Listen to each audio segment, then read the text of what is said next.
In this video, I will be speaking to Dean Burr about how the university research process differs from the high school research process and how to ask an authentic research question. What makes college research different from the high school research process?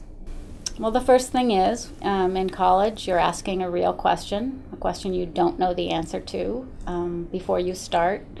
Usually in high school, students may think that they're starting out with a sort of an open question, but usually just because of the time that students have in high school, they can only do a little tiny bit of research before they get a desire to, like, okay, this is how I'm going to answer it, and this is where I'm going to find my sources and, plug it all in.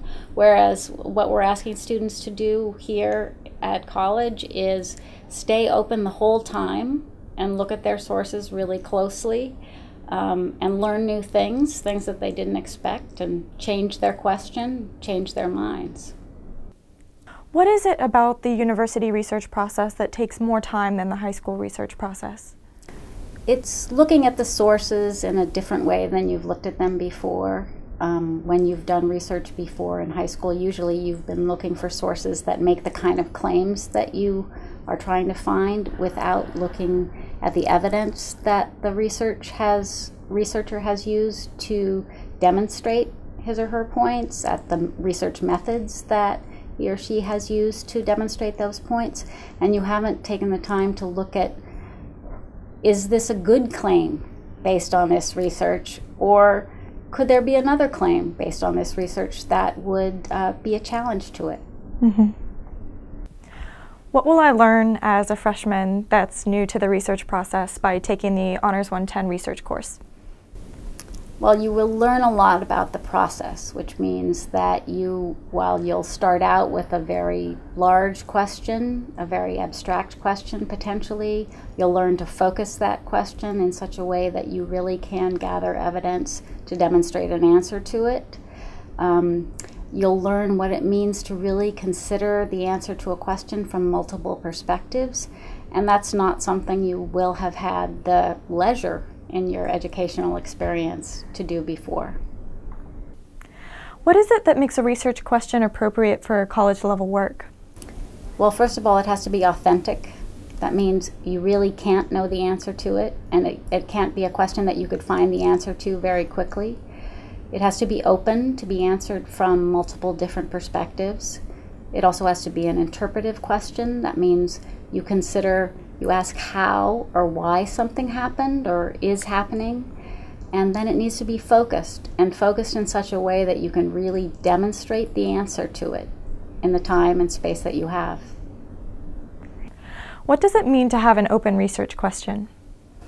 Well, it means that you really don't know the answer and you're not leading toward a particular direction. For instance, a bad question would be something like, how does online socialization cause bullying?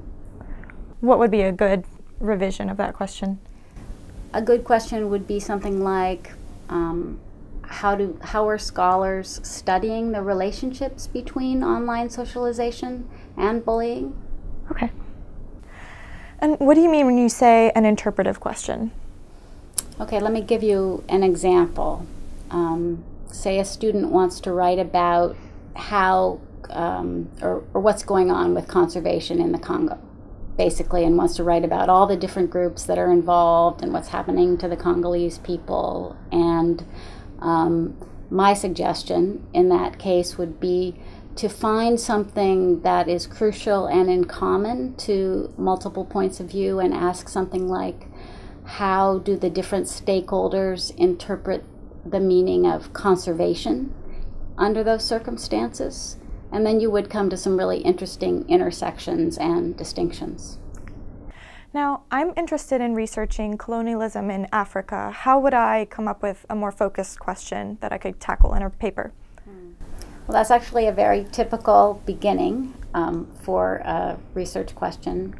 And I think what you would have to do is, first of all, consider how that question could really be answered, and how many books, how many volumes it would take to really exhaust such a subject, how many years.